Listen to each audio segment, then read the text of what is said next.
তুফানের collection box office collection যদি 100 কোটি টাকা হয় তাহলে কিন্তু তার 25% অর্থাৎ 25 কোটি টাকা কিন্তু মেগাস্টার শাকিব ভাইয়ের রেমুনারেশন হবে।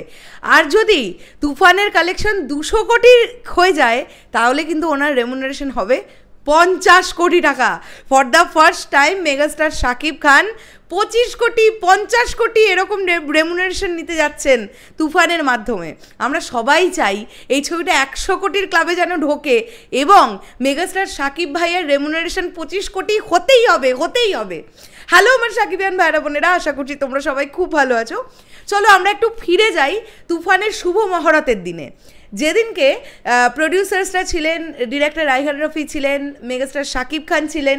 তিনি সেই দিনই বলেছিলেন যে এটা এমন একটা গল্প হতে যাচ্ছে, এই সিনেমাটা 100 কোটির ক্লাবে যদি পৌঁছয় তাহলে কিন্তু তার 25% আমি পাবো, শেয়ারটা আমার হবে 25%।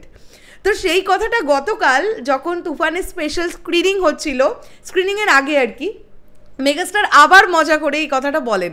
মানে উনি যতটুকু সময়ে যেটুকুনি কথা বলেছেন তার মধ্যে উনি এটা বলছেন যে তুফান যদি 100 কোটির ক্লাবে যায় তাহলে কিন্তু এই প্রথম আমার রেমুনারেশন হবে 25 কোটি, আর যদি তুফান 200 কোটির ক্লাবে যায় তাহলে কিন্তু রেমুনারেশন হবে 50 কোটি। কেন হবে না? এই রেমুনারেশনটা তো ওনার প্রাপ্য। আজকে আমি তো বারবার বলছি, তুফান সিনেমাটা যত ভালো কন্টেন্ট, যত ভালো গল্প, যত সুন্দর মেকিংই হোক না কেন, যদি মেগাস্টার শাকিব খান নামটা না যুক্ত থাকতো এই প্রজেক্টে, যদি মেগাস্টার শাকিব খান এই প্রজেক্টের নায়ক না হতেন তাহলে এই কালেকশনটা মানে ইম্পসিবল ছিল। আনবিলিভেবল কেন বলছি, ইম্পসিবল ছিল।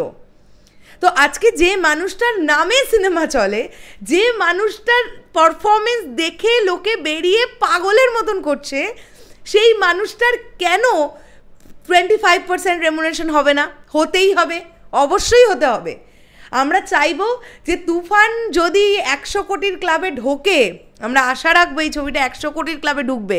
সমস্ত কান্ট্রি মিলিয়ে তো এই ছবিটার কালেকশন 100 কোটি হওয়াটা এমন কোনো ব্যাপার নয়, মনে তো তাই হচ্ছে। এবার দেখা যাক ইন্টারন্যাশনালি এই ছবিটা কীরকম কী কালেকশন করে, তার উপরও অনেকটা ডিপেন্ড করছে। তো প্রথম 8 দিনেই এই ছবিটা অলমোস্ট 16-17 কোটি টাকার বিজনেস করে ফেলেছে প্রথম 7-8 দিনে।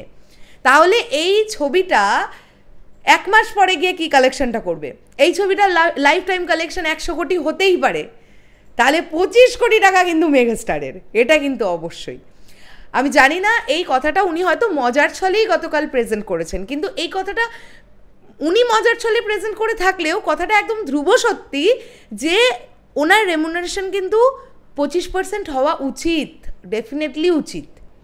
এবং এই ব্যাপারটা আজকে এই যে তুফান, এই যে এরকম একটা সাকসেস, এই তুফান দেখে যারা বেরিয়েছে তারা মানে কি বলবো, চাতক পাখির মতন ওয়েট করছে কবে তুফান 2 আসবে। এই যে এক্সাইটমেন্ট মানুষের মধ্যে হোল্ড করানো বা এই যে অপেক্ষা করানোর যে ব্যাপারটা, এটা তো তুফান টিম করতে পেরেছে। এবং মেগাস্টারের তো অসাধারণ অভিনয়। তো আমরা চাইবো 100 কোটি ক্লাবে ঢুকুক এবং মেগাস্টার 25% পাক রেমুনারেশন হিসেবে 25 কোটি, ব্যাস, আর কোনো কথা হবে না। শাকিবিয়ানরা তোমাদের কি বক্তব্য এটা নিয়ে অবশ্যই কমেন্ট করে জানাও। তবে আমরা এটাও অবশ্যই চাইবো যে এই যে ট্রায়োকে আমরা দেখতে পেলাম, আলফা আই, চোরকি এবং SVF, এই ট্রায়োর ছবি পরপর আসতে থাকুক উইথ মেগাস্টার শাকিব খান। কেননা এই যে হিউজ একটা সাকসেস তারা দেখলো না, আমার মনে হয় তারা অন্তত বছরে 1 থেকে 2 প্রজেক্ট তারা অ্যাটেম্প্ট নেবে, এটা আমার ধারণা। এবার গল্প ভালো হতে হবে, ডিরেক্টর ভালো হতে হবে, সব কিছু দেখে তারপরেই ডিসাইড করবেন মেগাস্টার যে তিনি গল্পে সাইন করবেন কিনা, তিনি ছবিটা করবেন কিনা। তো এটা একটা দারুণ ব্যাপার কিন্তু হলো, তাই না?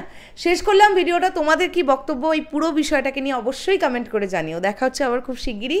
তাহলে এখনের জন্যে টাটা।